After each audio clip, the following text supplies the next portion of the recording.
The first thing Maeve Carter noticed was that Ash had stopped breathing normally. The royal courtyard blazed with torchlight and polished silver. Visiting alphas stood beneath black and gold banners, council members filled the terraces, and rows of Veyr guards waited for the moon oath to begin. At the center stood Ash, the Alpha King's massive silver-gray warwolf, motionless as Maeve lifted the new ceremonial collar toward his neck. No one else seemed concerned. Maeve of us. Ash did not fear crowds, steel, fire, or unfamiliar alphas. She had watched him sleep through thunderstorms and walk calmly past wounded soldiers. But now his ears were flattened, his pupils narrow, his jaw locked hard enough to twitch beneath his fur. Ash, Maeve murmured. The wolf did not look at her. Behind her, the first horn sounded. A senior handler leaned closer. Put it on. Maeve lowered the collar half an inch. Ash recoiled. It was barely a step. Anyone who did not know him might have mistaken it for impatience. Maeve knew better. She slid 2 fingers beneath the leather lining as she brought it toward his neck again. His body went rigid. Something pricked her. Maeve jerked her hand back. A bead of blood appeared on her fingertip. Her stomach tightened. The second horn sounded. Across the courtyard, conversations died as King Lucian Veyr entered beneath the western arch. He wore the dark ceremonial coat of his bloodline, silver fastenings catching the firelight as he crossed toward the oath platform with Captain Nolan Reed and Chancellor Gideon Rusk behind him. Every head lowered. Maeve barely noticed. She checked the collar again. Smooth leather, silver edging, moonstone clasp, no visible defect. But Ash was staring at her now. There was no aggression in his eyes. There was pain. Maeve, the handler hissed. Now. Lucian was already climbing the platform. There was no time to find a supervisor. Once the oath began, Ash had to stand beside the king wearing royal silver.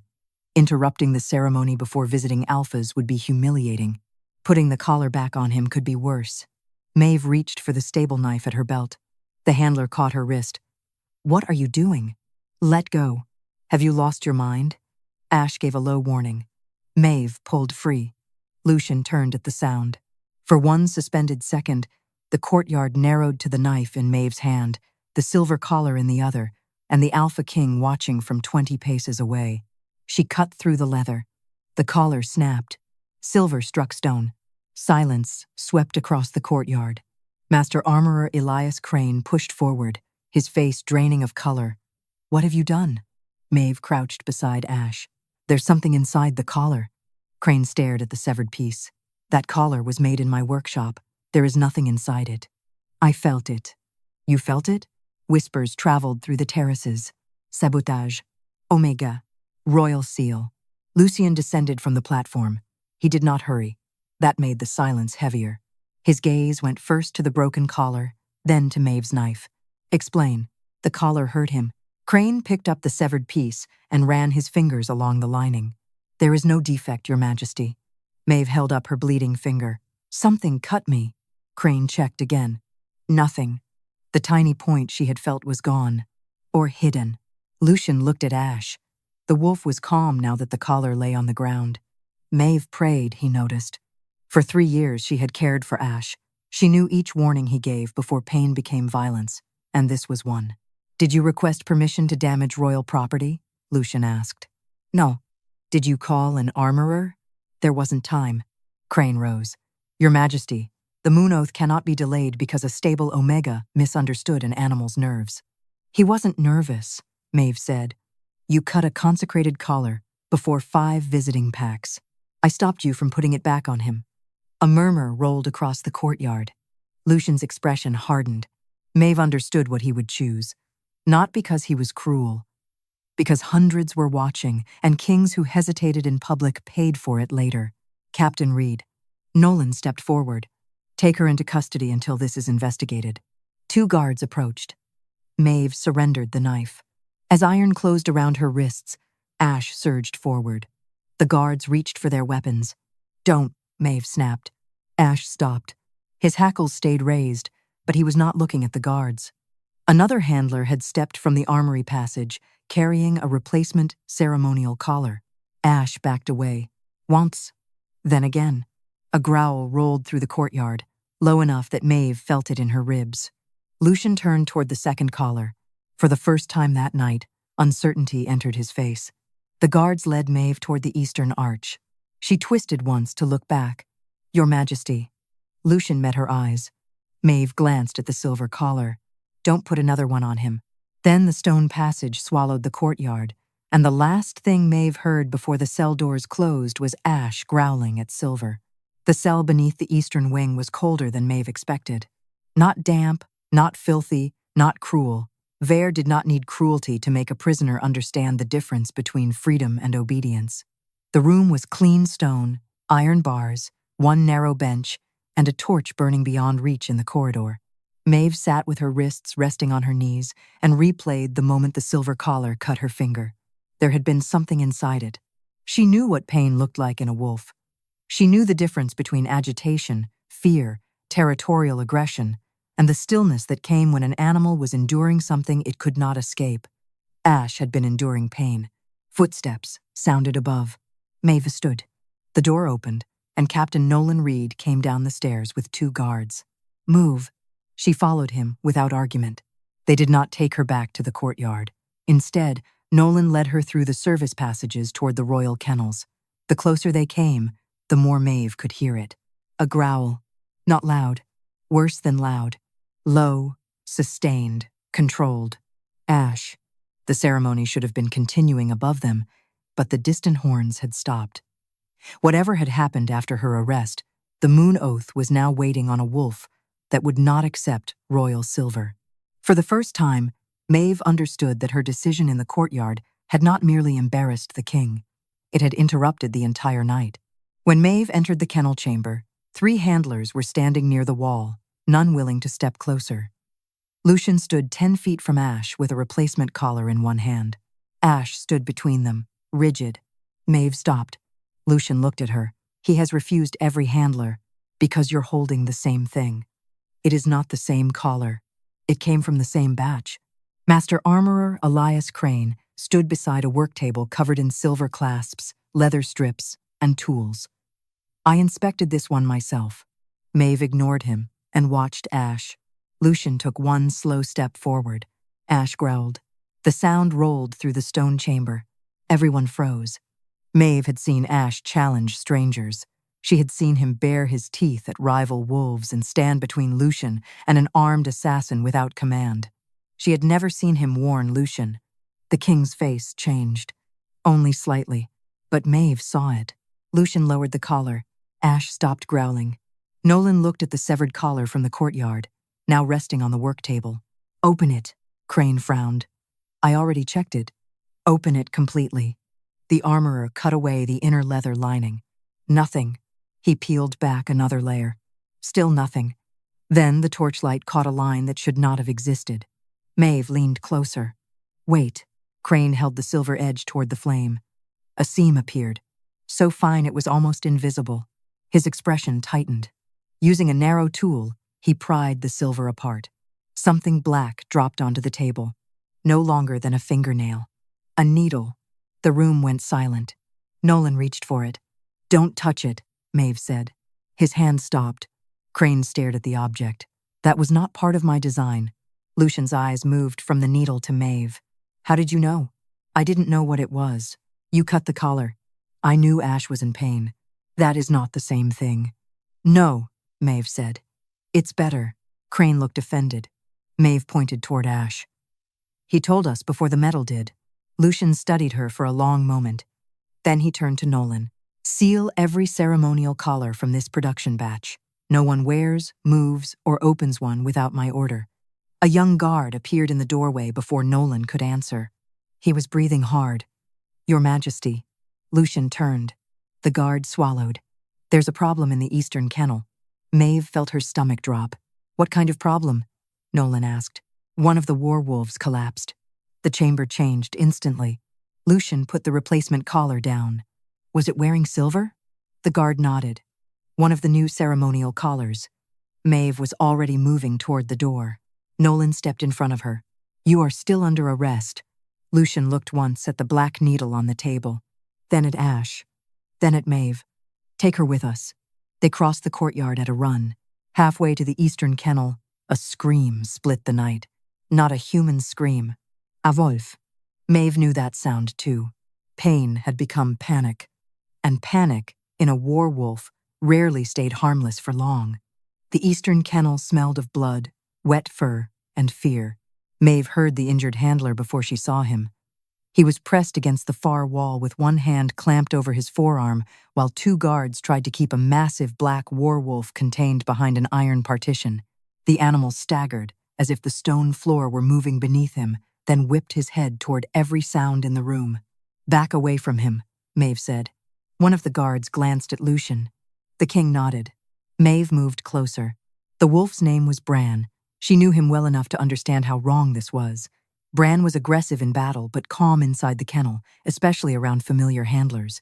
Now his breathing came too fast, his pupils were blown wide, and saliva gathered along his jaws. Around his neck gleamed one of the new ceremonial collars. Maeve stopped 3 feet away. "Who put that on him?" A handler near the door raised a shaking hand. "I did. An hour ago." He was fine at first. At first? He became restless, then confused. Then he tried to bite Tomas. The injured man against the wall shook his head. "He didn't try to bite me until I touched him." Maeve looked at Lucian. He didn't recognize him. Crane entered behind them, carrying the black needle wrapped in cloth.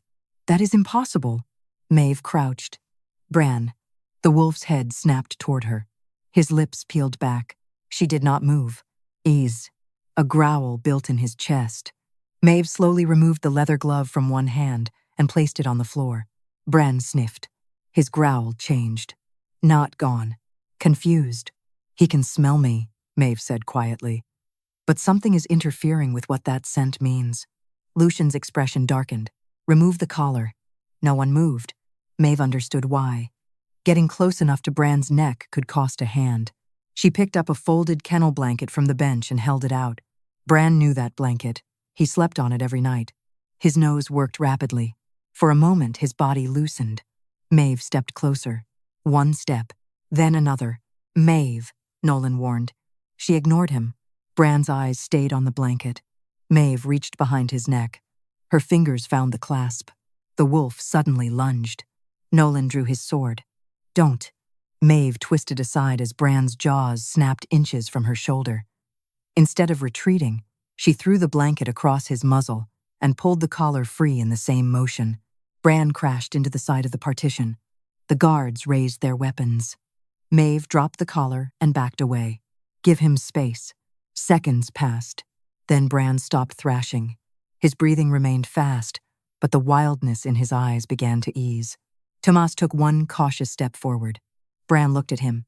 No growl. Another step. The wolf's tail lowered. Tomas whispered his name. Bran leaned toward him. Lucian stared at the discarded collar. No one needed Maeve to explain what had just happened. Crane picked it up carefully. "I want this opened." Maeve shook her head. "Not here." Crane frowned. "Why?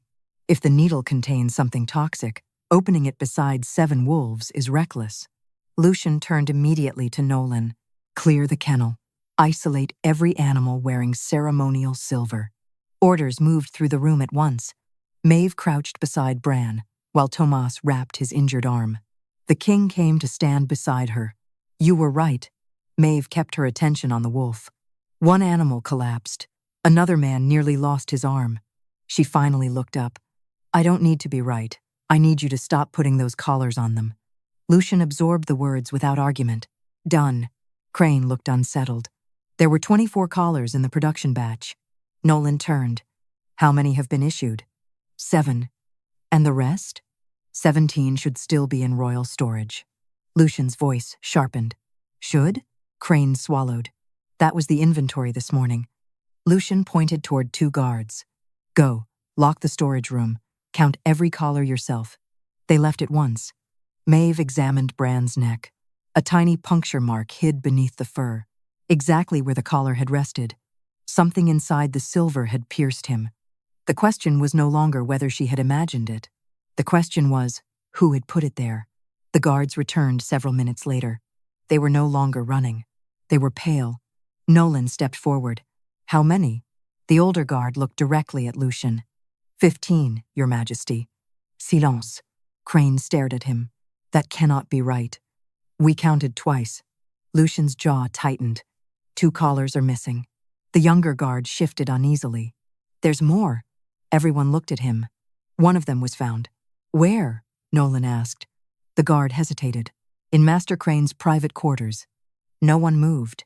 Crane's face went blank. Maeve looked at the armorer, then at Lucian. The evidence was almost too perfect. And that frightened her more than the missing collar. The collar found in Elias Crane's case again sat alone on the council table. No one touched it. Lucian stood at the head of the room, while Captain Nolan remained beside the door, 2 guards stationed behind the armorer. Crane had not been chained, but the message was clear enough. If the evidence held, he would not leave the chamber as a free man. Maeve stood across from him. Crane looked older than he had an hour earlier. I did not put that there, he said. Nolan's expression did not change. It was found beneath your writing desk. Then someone placed it there. That is convenient. It is true. Lucian turned to Maeve. You said the evidence frightened you, because it's too easy. Nolan frowned. Maeve pointed at the collar. If Master Crane built the collars, hid needles inside them, stole 2 from storage, and wanted no one to discover what he'd done, why keep one in his own quarters? Crane looked at her sharply. Lucian's gaze remained steady. People make mistakes. They do, but this one feels arranged. Feelings are what got you arrested. Maeve met his eyes. Then let me prove it. Lucian gave a single nod. Crane was ordered to open his tool case. Maeve laid the collar from his quarters beside the one taken from Bran. At first, they appeared identical. Black leather, silver edges, moonstone clasp, Veyr crest stamped beneath the buckle. Maeve ignored the decoration. She turned both collars over. Master Crane, how do you close the inner lining? Double saddle stitch. With what thread? Waxed gray linen. Maeve held the collars toward the light. The stitching on Bran's collar was gray. On the collar from Crane's room, 3 stitches near the silver edge were black. Nolan leaned closer. Repair work? Crane shook his head slowly. Not mine. Maeve used a small pick to lift the leather. The black stitches came free too easily. Beneath them was the same nearly invisible seam they had found earlier. Someone opened this after it left the workshop, she said. Crane exhaled. Lucian did not.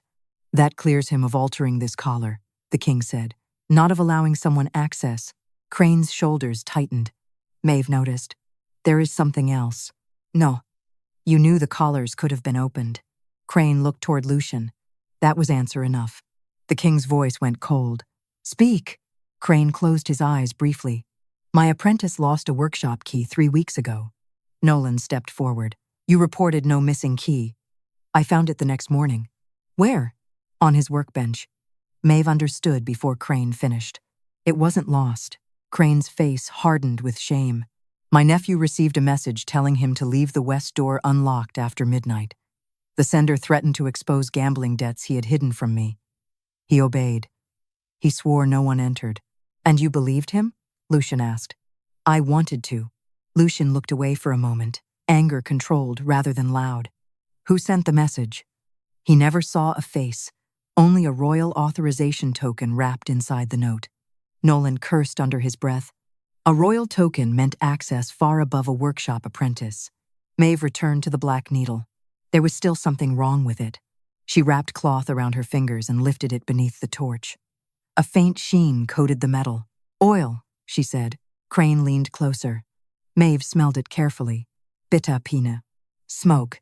Something sweet underneath. She had smelled it before. Not in the kennels. The hunt hall. Lucian looked at her. What? They burn something like this before winter hunts. Nolan answered. Ceremonial resin. Lucian ordered a servant to bring a sealed sample from royal stores. When it arrived, Maeve placed the jar several feet from a caged training wolf used for obedience drills. The animal barely reacted. She held the wrapped needle near the bars. The wolf sniffed, uneasy but calm. Then she uncorked the resin. Nothing happened at first. 3 breaths later, the wolf's head snapped toward Lucian. Its body went rigid. A growl filled the chamber. Lucian did not move. Maeve slowly lowered the needle. The wolf kept staring at the king as though seeing him for the first time. Not as master, not as Alpha, as something it did not recognize. Maeve felt the room go cold around her. Crane whispered, "What did they put in that metal?" Maeve watched the wolf bare its teeth at Lucian. "I don't think the collars were made to poison them." Lucian's eyes stayed on the animal. Then what were they made to do? Maeve looked at the resin, then at the black needle. To make them forget who they're smelling. The training wolf did not stop growling until Lucian stepped out of the chamber. Maeve watched the animal follow him with its eyes through the doorway, every muscle rigid, then slowly relax once his scent faded beneath the stone corridor. The reaction was too specific to dismiss as fear. By dawn, the royal healer had converted one of the old treatment rooms into a controlled testing space. Dr. Ilara Wynne was a narrow-faced woman with silver threaded through her dark hair and the habit of asking questions without wasting words. "No guesses," she told Maeve, "only observations." Maeve liked her immediately. They tested the black needle first. A healthy kennel wolf named Torin was brought in. Maeve let him smell Lucian's glove. Torin wagged his tail once and lay down. Ilara placed the wrapped needle several feet away. Torin lifted his nose. Nothing more. Then they burned a pinch of ceremonial resin. The wolf sneezed and looked toward the brazier. Still calm, Lucian stood behind the marked line on the floor, watching every movement. "Again," Maeve said. Ilara exposed the needle while the resin smoke drifted through the room. Torin froze. His head turned toward Lucian. The change happened so quickly that Nolan reached for his sword. Torin's lips pulled back. "Do not move," Maeve said. Lucian remained still. The wolf stepped forward, confused and tense, as though the king's familiar scent had been stripped of meaning and replaced by something hostile. Ilara covered the needle. Maeve extinguished the resin. Within moments, Torin's growl weakened. He blinked, then he whined softly and lowered his head toward Lucian. No one spoke. Ilara looked at the black needle. "Neither substance does much alone. But together," Maeve said, "they corrupt recognition." Lucian's face had gone very still. Nolan understood first. The summit. Maeve turned toward him. The royal summit was 4 days away. Every visiting Alpha would enter the moon hall beneath ceremonial incense. Lucian would wear his oath cloak. Ash and 6 royal warwolves would stand behind the throne in silver collars. Maeve saw the entire design at once. The collars were never meant to kill the wolves. Lucian looked at her. "They were meant to make the wolves attack me. Not necessarily kill you," Maeve said. That distinction mattered. She crossed to the long table where the summit seating plan had been spread beside maps and ceremonial records. "If Ash tears your throat out, whoever planned this loses control of the outcome.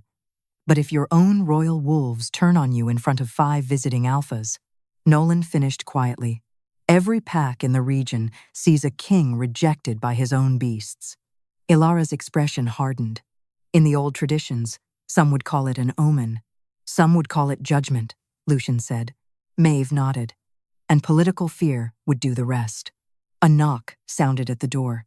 Chancellor Gideon Rusk entered carrying a leather folio. He listened without interruption as Lucian explained what they had found. For the first time since Maeve had met him, Gideon seemed genuinely disturbed. "Cancel the summit." Lucian's answer came immediately. "No." Gideon stared at him. "Your Majesty, someone has built a mechanism designed to humiliate or kill you before the most powerful alphas in the north. Continuing the ceremony would be madness. And canceling it 4 days beforehand tells every rival pack that Veyr has lost control inside its own walls. Better questioned than dead." Lucian's jaw tightened. Maeve watched both men. Gideon's argument made sense. That was what unsettled her. Nothing about him felt theatrical. No eagerness. No obvious ambition. Only concern delivered with the authority of a man who had advised kings longer than Maeve had been alive. Lucian turned to Nolan. "Double the internal guard. No collar, cloak, incense, banner, food tray, or ceremonial object enters the moon hall without inspection." Then he looked at Maeve. "Your arrest order is revoked." The words landed harder than she expected. She had imagined hearing them with satisfaction. Instead, she thought of Bran collapsing, Tomas bleeding, and Ash backing away from Silver. Lucian stepped closer. "I judged before I understood." Maeve held his chase. "Then don't make the same mistake with the next piece of evidence." Nolan glanced between them. Lucian did not take offense. That sounds like an instruction. It is. A faint, humorless breath almost became a laugh. Noted. Then a howl tore through the corridor. Maeve turned before anyone else moved. Ash. A second howl followed, closer this time. Nolan opened the door. A guard was running toward them. Your Majesty. What happened? The man was pale. The royal kennel gate is open. Maeve's stomach dropped. Who opened it? We don't know. Lucian was already moving. They reached the courtyard in seconds. Ash stood beneath the morning sky, alone in the center of the stones. No collar. No handler. No chain. His silver fur lifted along his spine. Maeve stopped at the archway. Something sweet burned in the air. Ceremonial resin. Ash slowly turned his head. His eyes found Lucian. This time, no collar was near him, and he growled. The growl deepened. Every guard in the courtyard reached for steel. Maeve did not. Ash, she said. The wolf's head flicked toward her, then snapped back to Lucian. Morning light cut across the stones. Ash stood 20 feet from the king, shoulders high, silver fur raised from neck to tail. No collar circled his throat. No handler stood near him. Yet ceremonial resin hung in the air. Find the source, Maeve said. Nolan glanced at Lucian. The king gave one sharp nod. Guards spread toward the arches. Ash took one step forward. Lucian's hand moved toward the dagger at his belt. Don't draw it, Maeve said. If he already thinks your scent is wrong, a weapon gives him another reason to attack. Another step. Ash's lips peeled back. Maeve moved between them. Nolan swore. Maeve, stay where you are. She was speaking to everyone. Ash's eyes locked on her. His growl weakened for half a heartbeat, then returned when Lucian shifted behind her. Maeve smelled the air again. Pine, smoke, sweet resin. Stronger near Lucian. Not the courtyard. Him. Her eyes dropped to his ceremonial coat. Take it off. Lucian stared at her. Now. He pulled loose the silver clasps and shrugged off the heavy coat. Maeve caught it. Ash lunged. Nolan drew his sword. Maeve threw the coat across the courtyard. Ash changed direction in mid-stride. He struck the garment hard enough to slide it across the stones, jaws closing around the fabric as if it were living flesh. No one moved. Ash tore once, then stood over the coat, snarling. Maeve's pulse hamad. It's on the fabric. Lucian looked at what remained of his coat. Nolan lowered his sword. The compound? Or part of it? Maeve crouched several feet from Ash. Easy. Ash's breathing was violent, but his attention stayed on the coat. Bring water, she said. No incense, nothing scented. A servant ran. Across the upper terrace, voices rose. Maeve looked up. 2 visiting alphas stood beneath the gallery arches with members of their escorts. They had seen everything. Ash attacking the king's cloak, the guards drawing weapons, Lucian obeying an Omega handler's command to stand still. Rumor would outrun any official explanation. One visiting alpha leaned toward another. Maeve did not need to hear the words. By noon, every delegation would know that Lucian Veyr's own royal wolf had turned on him. Chancellor Gideon entered through the southern arch and stopped when he saw the shredded coat. What happened? Nolan answered. Ash reacted again. Gideon looked at Lucian, then at the balconies. This cannot continue. Lucian's expression tightened. We know. No, they know. He nodded toward the visiting alphas. The distinction matters. Maeve hated that he was right. An hour later, the council chamber was full. Several elders demanded the summit be postponed. One wanted Ash confined. Another suggested removing all royal wolves from the ceremony. A third went further. If the animals are unstable around the king, perhaps we should consider what that means. The room went silent. Lucian turned toward him. What exactly are you suggesting? The elder lowered his gaze.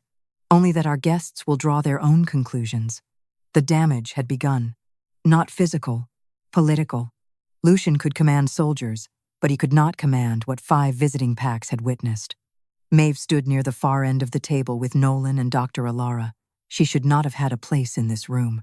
Lucian gave her one. From this moment forward, no royal wolf is handled, collared, moved, medicated, or brought into ceremony without Maeve Carter's approval. Several heads snapped toward her. One elder laughed in disbelief. She is an Omega stable worker. She identified the threat before anyone in this room. She also destroyed consecrated property. And I chained her for it. No one answered. Lucian's voice remained calm. That was my mistake.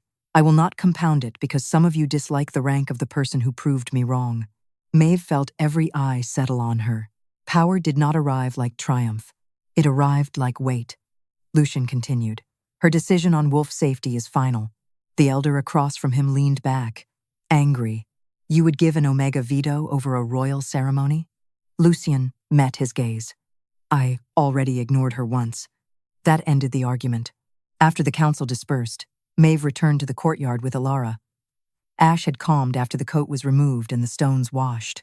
Maeve examined the shredded fabric with gloved hands. Near the inner collar, the cloth felt slightly stiff. She held it beneath her nose. The same bitter sweetness. Alara's expression changed. This was treated deliberately. Nolan arrived carrying the garment registry. Ceremonial clothing does not come through the armory. Maeve looked up. Who prepares it? Nolan opened the ledger. The Royal Household Office. Lucian had followed him into the courtyard. For the first time, none of them spoke. Maeve looked at the signature authorizing the coat's final preparation. 3 neat initials sat beneath the royal seal. G.R. Nolan's jaw hardened. Lucian stared at the page. The office responsible for preparing the king's clothing answered to one man, Chancellor Gideon Rusk. Lucian did not order Gideon's arrest. Maeve noticed that before anything else. 3 days earlier, he had ordered her into chains because she cut a collar he did not understand. Now he stood over a ledger bearing Gideon Rusk's initials and did nothing. That difference mattered. Bring him in? Nolan asked. Lucian looked at Maeve. She shook her head. Not yet. Nolan frowned. His office prepared the coat. That makes him connected to the evidence. It does not prove he put the compound there. Lucian's gaze sharpened slightly. You are defending him? I am refusing to do to him what was done to me. Silence settled over the courtyard. Lucian looked back at the ledger. Then what do you need? Access. To what? Everything. That answer earned a look from Nolan. Maeve continued before either man could object. The collars, the resin shipments, the clothing records, storage entries, kennel schedules, workshop access, guard rotations, and every person who knew the exact order of the royal summit ceremony. That is half the palace, Nolan said. Then someone used half the palace to build this. Lucian closed the ledger. You have it. By afternoon, a map of the conspiracy covered the long table in the old strategy room. Maeve divided the evidence into 4 groups. Collars, resin, clothing, timing. Nolan took the access records. Crane, released from confinement but kept under watch, examined every collar recovered from storage. Dr. Alara compared residue from the needles with samples taken from Lucian's ruined coat. Maeve stayed with the wolves. That was where the pattern had begun, and she trusted behavior more than paper. Ash lay near the hearth while she arranged scent samples in sealed jars. He had recovered quickly once Lucian's contaminated coat was removed, but Maeve could still see tension in the way his ears moved whenever silver clinked nearby. Lucian entered sometime after sunset. No escort. No crown. Just the dark shirt he wore beneath armor and exhaustion he was no longer bothering to hide. You should sleep, Maeve said. So should you. I'm not king. That has not stopped you from giving orders all day. Maeve looked up. There was no mockery in his voice. Only something close to respect. Lucian leaned against the edge of the table. Why didn't you fight harder? Maeve knew exactly what he meant. When you arrested me? Yes. She returned to the jars. Would it have changed anything? I don't know. I do. Lucian waited. Maeve sealed a resin sample. People like me learn early that anger looks different depending on who is wearing it. When a captain raises his voice, he is decisive. When an alpha refuses an order, he is powerful. When an Omega does it, she is unstable. Lucian said nothing. If I had shouted in that courtyard, they would have heard guilt. If I had fought the guards, they would have heard treason. So you stayed quiet. I stayed useful. The answer seemed to hit him harder than accusation would have. Before he could respond, Nolan entered, carrying 3 ledgers. We found something. Maeve joined him at the table. The official resin shipment had arrived 12 days earlier from a southern trade house. The seals matched, the weights matched, every signature aligned. Nothing wrong with it, Nolan said. Then, how did the altered resin get inside the palace? Lucian asked. Nolan opened another ledger. There was a second container. Maeve leaned closer. It isn't listed here. Not in the main inventory. It appears once in the gate log, then disappears. Who authorized it? Nolan pushed forward a copied document. A royal seal sat at the bottom. Lucian studied it. It looks genuine. Maeve did not answer. Something bothered her. She had spent years seeing the Veyr crest stamped into kennel orders, ration forms, medical tags, and ceremonial equipment. A crowned wolf beneath a crescent moon. She turned the paper sideways. Then she saw it. The wolf. Nolan looked at her. What about it? It's facing the wrong direction. Lucian leaned down. On official seals, the wolf's head faced left, toward the crescent. On this one, it faced right. The difference was tiny, almost insulting in its confidence that no one would notice. Forged, Nolan said. Maeve nodded. Good enough to pass a gate guard in the dark. Nolan checked the authorization line beneath it. His face changed. Lucian saw it. What? Nolan did not answer immediately. Maeve pulled the ledger closer. 2 initials appeared beside the forged seal. N.R. She looked up slowly. Captain Nolan Reed stood across the table. No one moved. Lucian's expression became unreadable. Nolan stared at the page, as if it had struck him. I did not sign that. Maeve believed him. That was the problem. Because someone had already framed Crane once. Now they were doing it again. Only this time, they had chosen the man standing closest to the king. Nolan did not reach for his sword. That was the first thing Maeve noticed. He simply stood there, staring at the forged authorization with his initials beneath the false seal, while Lucian's expression hardened into the same dangerous stillness Maeve had seen in the courtyard the night she cut Ash's collar. Captain, Lucian said. Nolan lifted his eyes. I did not sign it. Lucian's jaw tightened. Maeve stepped between the accusation and the order she knew was coming. Don't. Both men looked at her. Lucian's voice went flat. Someone used his authorization. Yes. And his initials? Yes. That is enough to detain him. It was enough to detain Crane, too. The words landed hard. Lucian said nothing. Maeve tapped the forged document. Whoever did this has already shown us how they work. They don't just hide evidence. They place it where we'll find it. Nolan exhaled slowly. If I wanted to bring altered resin through the gate, I wouldn't use my own initials. Exactly, Maeve said. Lucian looked at him for several seconds, then at her. What would prove it? Nolan answered this time. Guard codes. Every senior officer carried a rotating authorization code used for emergency shipments and restricted movement through the palace after dark. The initials identified the officer. The code confirmed the order. Nolan retrieved the old gate record. His face darkened. The code is mine. Lucian's patience thinned. You just said you didn't authorize it. I didn't. Maeve looked at the date. Who had access to that code? No one should have. Should? Nolan rubbed a hand over his face. Copies of senior command codes are sealed in the Royal Administration Vault in case an officer dies or becomes incapacitated during war. Lucian's eyes sharpened. Who controls the vault? Nolan did not answer. He did not need to. Royal Administration answered to Chancellor Gideon Rusk. Still, Maeve refused to let suspicion become proof. Then we test the leak. Lucian looked at her. How? We give them something worth stealing. By midnight, the plan was ready. Only 5 people were informed. Lucian, Maeve, Nolan, Dr. Ilara, Gideon. The story was simple. Ash would wear a newly forged ceremonial collar during the royal summit. Crane had supposedly created it in secret under Maeve's supervision, and the collar would be delivered to the Western Kennel before dawn. In reality, the collar was harmless. A second identical collar was placed inside a locked transit chest in a narrow storage passage beneath the kennel wing. If someone tried to replace it, Maeve would know exactly how far the information had traveled. Nolan wanted guards hidden at every exit. Maeve refused. Too many people. If whoever comes is armed, then we learn more than if they see 6 guards and disappear. Lucian looked at her. You're staying there? Yes. No. Maeve blinked. Lucian continued.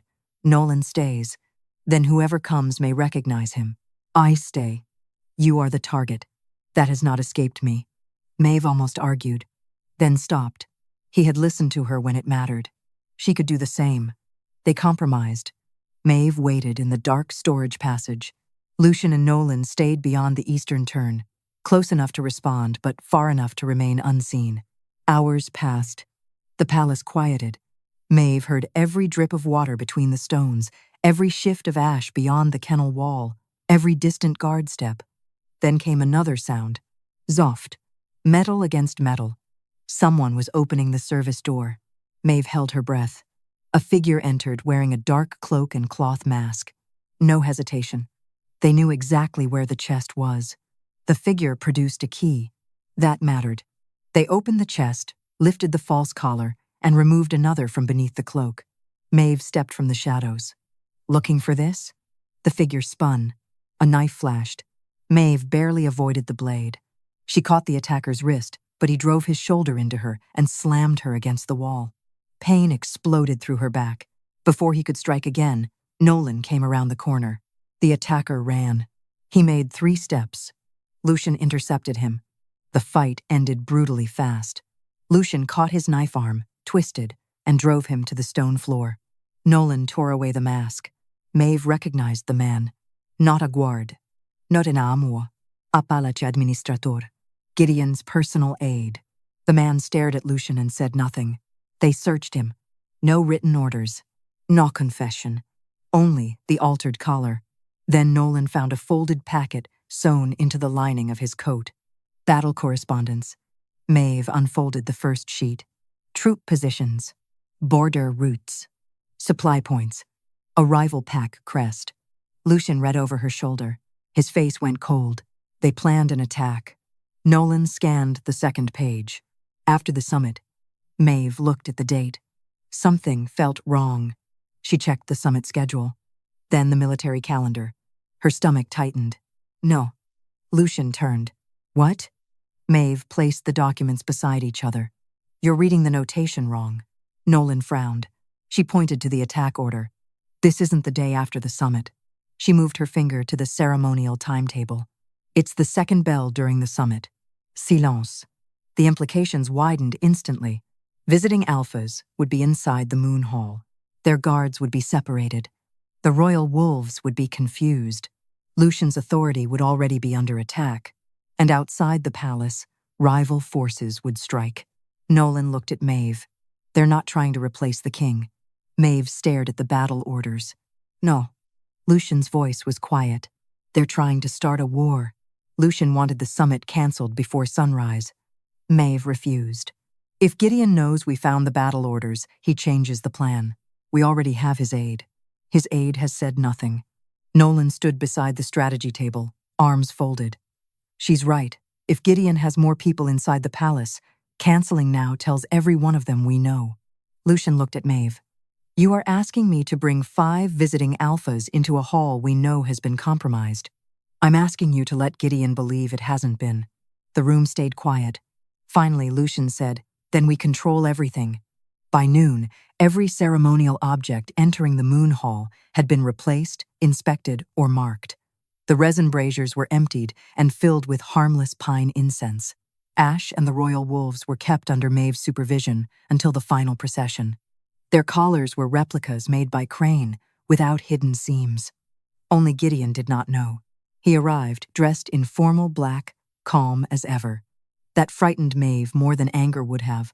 The moon hall filled slowly. Visiting alphas took their places beneath banners representing 5 northern packs. Guards lined the walls. Council elders gathered near the throne. The royal wolves entered last. A murmur moved through the hall when Ash appeared beside Lucian. From a distance, the collar around his neck looked identical to the silver one Maeve had cut days earlier. Gideon noticed. Maeve saw it. Only a glance. But his shoulders loosened. The first horn sounded. Lucian stepped onto the central platform. Gideon stood 3 rows below him. Maeve remained near Ash. The second horn sounded. Servants moved toward the braziers. Maeve watched every hand. One flame, then another. Harmless smoke curled upward. Ash stayed calm. Gideon's expression did not change. For one terrible second, Maeve wondered whether they had misunderstood everything. Then the wolf beside Ash jerked its head toward the western side of the hall. Maeve smelled it. Sweet. Bitter. Wrong. One burner, she whispered. Nolan heard her. Which?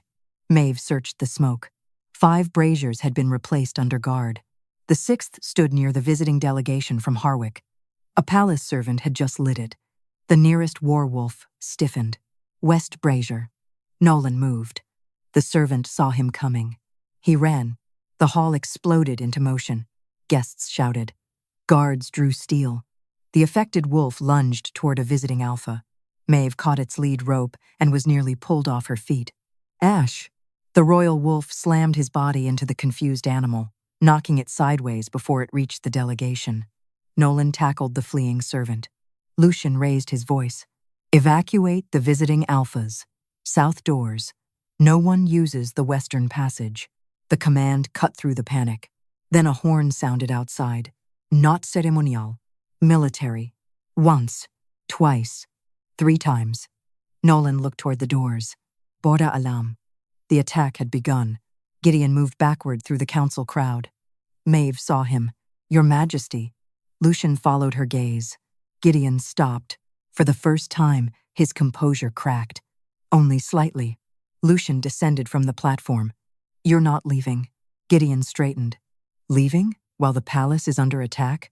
Maeve stepped forward, holding the battle correspondence. You already knew it would be. Gideon looked at the documents, then at Maeve. Letters found on a frightened aide prove very little. Then let's use more than letters. Lucian turned toward the council. Seal the hall. The doors shut. The panic outside continued. But inside the Moon Hall, the confrontation became still. Crane stepped forward first. He carried one of the damaged collars. The inner silver was reopened after leaving my workshop. My apprentice's key was obtained through a threat issued with royal authorization. Elara raised a sealed vial. The compound from the needles matches the residue found on the king's ceremonial coat and the altered summit resin. Nolan dropped the captured servant before the council. This man replaced one of the inspected braziers. The servant looked at Gideon, then looked away. Gideon's voice remained controlled. Still circumstantial. Maeve unfolded. The false royal seal allowed the second resin shipment inside. She pointed to the crest. The wolf faces the wrong way. Then she placed Nolan's authorization code beside it. The code came from the Royal Administration Vault. Several council members turned toward Gideon. He smiled faintly. Many officials have access. Not to the sealed emergency codes, Nolan said. Gideon's expression changed. Maeve placed the final battle order on the table. And this was signed before any royal wolf attacked anyone. Silence. She pointed to the date.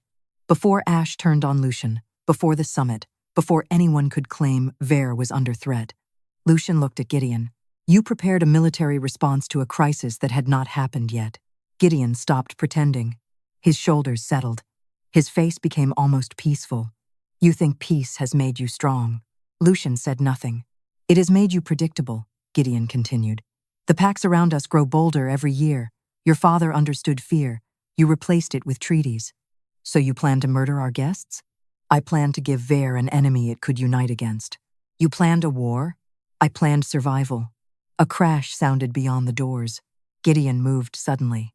He ran toward the western exit. Ash stepped into his path. The massive wolf did not attack. He simply stood there. Gideon froze. Maeve called once. Ash. The wolf immediately turned away from Gideon and returned to her side. Every visiting alpha still inside the hall saw it. The symbolism Gideon had tried to manufacture collapsed in a single moment.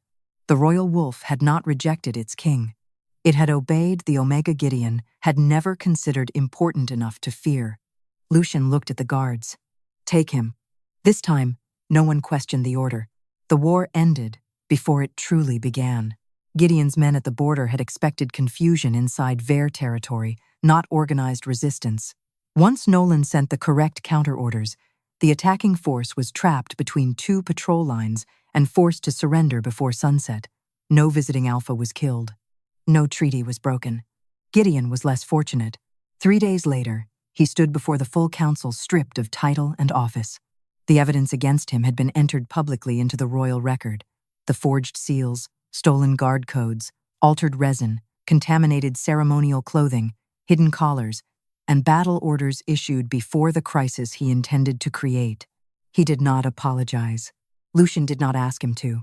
"You believed fear would make this kingdom stronger," Lucian said. Gideon lifted his chin. "One day you will learn that peace survives only while someone is willing to be feared. Then let history record that Veyr refused your lesson." Gideon was stripped of rank and sentenced to permanent exile beyond the northern boundary, under guard until he crossed it. His closest accomplices were imprisoned or removed from office. Crane was cleared of sabotage, though the council formally censured him for concealing the stolen workshop key. Maeve thought that should have been the end. Lucian disagreed. The following morning, he summoned not only the council, but every senior handler, healer, armorer, guard captain, servant overseer, and administrative officer in the palace. Maeve stood near the back. Lucian stood at the council table with the arrest order bearing her name in his hand. "This was lawful when I signed it," he said. No one spoke. "That does not make it right." He tore it in half. Then again, Lucian continued. "A kingdom cannot claim loyalty while punishing the lowest-ranked person in the room for speaking before the highest-ranked person is ready to listen."